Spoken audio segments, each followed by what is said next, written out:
Et pour ça, il y a deux ingrédients qui sont essentiels. La transparence et la vulnérabilité. Ce sont deux ingrédients qui construisent la connexion émotionnelle entre un mari et une femme. C'est crucial. Encore une fois, Genèse 2, 24, c'est pourquoi un homme se séparera de son père et de sa mère et s'attachera à sa femme, et les deux ne feront plus qu'un.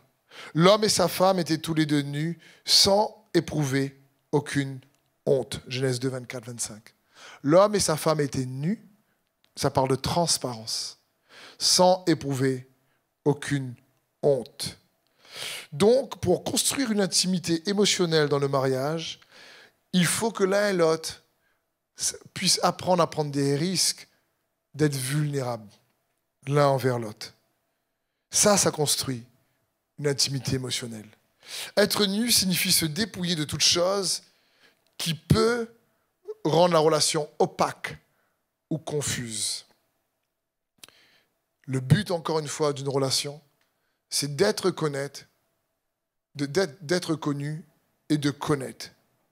J'aime dire, le danger du jardin secret, c'est qu'il devient rapidement un désert public. C'est très important d'être transparent émotionnellement dans un couple. Parfois plus difficile pour les hommes. L'homme a moins tendance à laisser parler ses émotions. Des fois, c'est même pas qu'il ne veut pas. C'est qu'il ressent des choses, mais il n'arrive pas à mettre des mots. Et il a besoin de l'aide de son épouse pour pouvoir mettre des mots. La femme, en général, est un être plus sensible, émotionnellement. En général, elle est capable de mettre des mots. Et le mari doit prendre du temps pour l'écouter. Et ça se travaille, la connexion émotionnelle dans un couple. À côté de la connexion spirituelle et sexuelle. Mais vraiment, je veux mettre l'emphase sur la connexion émotionnelle. Il y a de la puissance dans la transparence et dans la vulnérabilité. Le monde nous fait croire autrement. Le monde veut nous faire croire qu'être vulnérable, c'est être faible.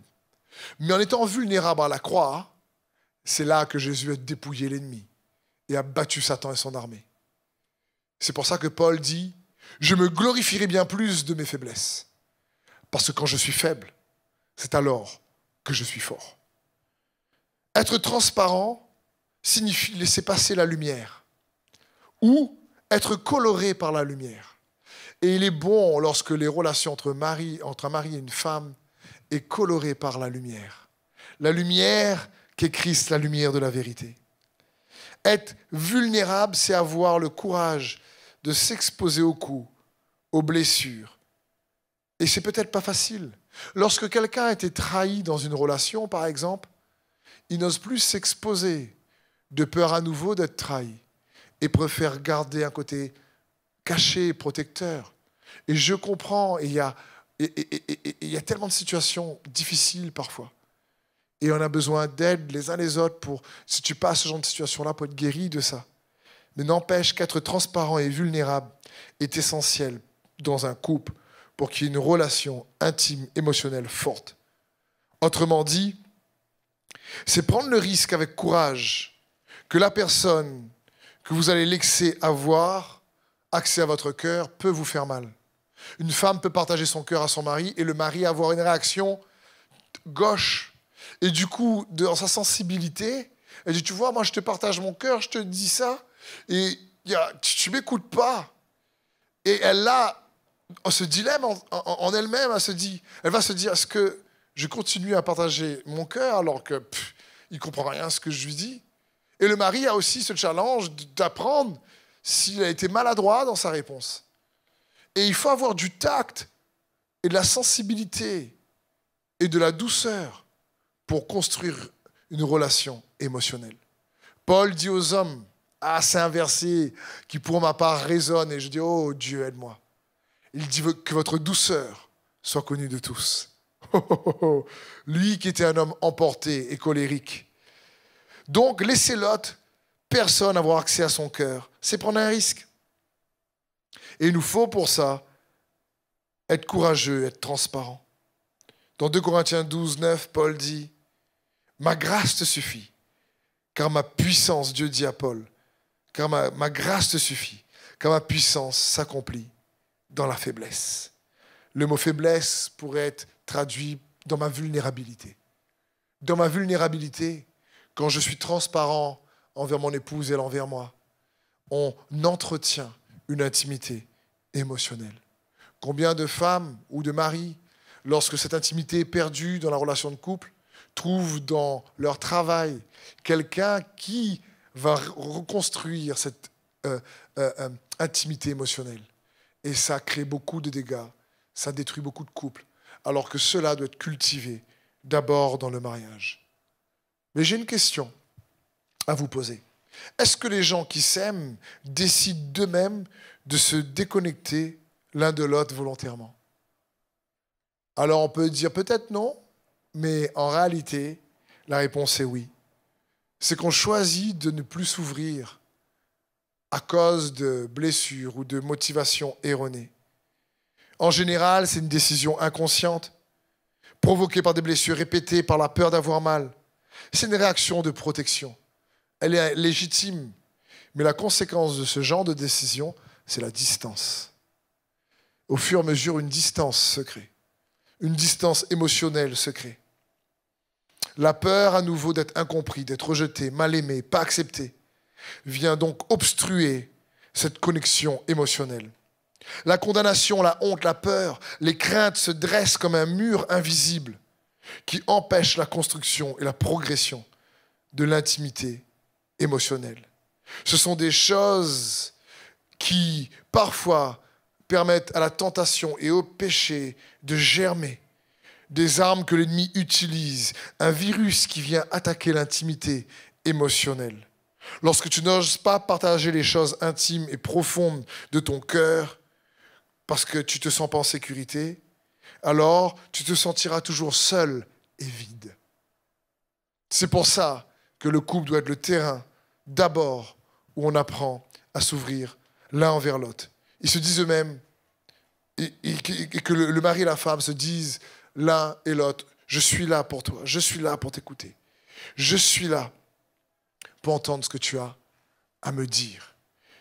Un jour, je terminerai cette session sur un rêve que Dieu m'a donné il y a quelques années de cela. C'était un rêve sur les couples.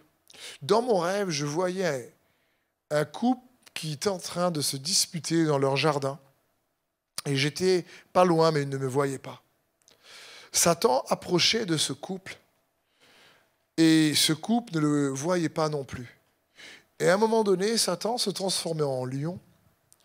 Et ce couple a eu peur et est parti se réfugier dans leur maison. Ce lion est devenu invisible et est rentré dans la maison. Je me suis mis à courir et en criant à ce couple, hey, faites attention, Satan est rentré, faites attention, Satan est rentré chez vous. Et j'arrive devant la porte de la maison, j'ouvre la porte à grand fracas.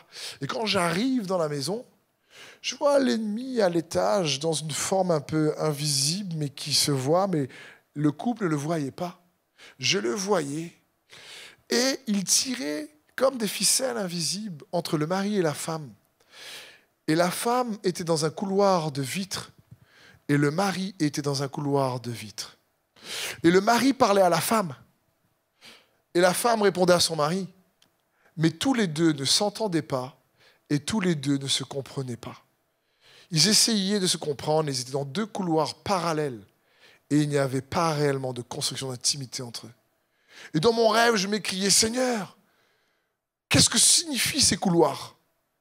Et il me dit, ces couloirs sont les couloirs de l'ego, l'égoïsme. S'ils n'apprennent pas à mourir à eux-mêmes pour se célébrer l'un l'autre et à croiser les couloirs comme j'ai croisé le bois sur la croix, ils ne pourront pas recevoir ma vie. Et le rêve, c'est terminé. Et j'ai compris plus que jamais que Dieu veut que les couples, notamment des enfants de Dieu, soient des couples unis, qui restent connectés. Pas uniquement spirituellement, pas uniquement sexuellement. et même intellectuellement, mais aussi émotionnellement. Alors je prie pour toi, si tu es en couple ou que tu veux construire un couple, que Dieu te donne la sagesse de construire, la sagesse, la douceur, l'écoute, en tant que mari, en tant que femme, épouse, pour avoir un couple qui soit uni et qui s'épouse pour la gloire de son nom. Sois béni dans le nom de Jésus.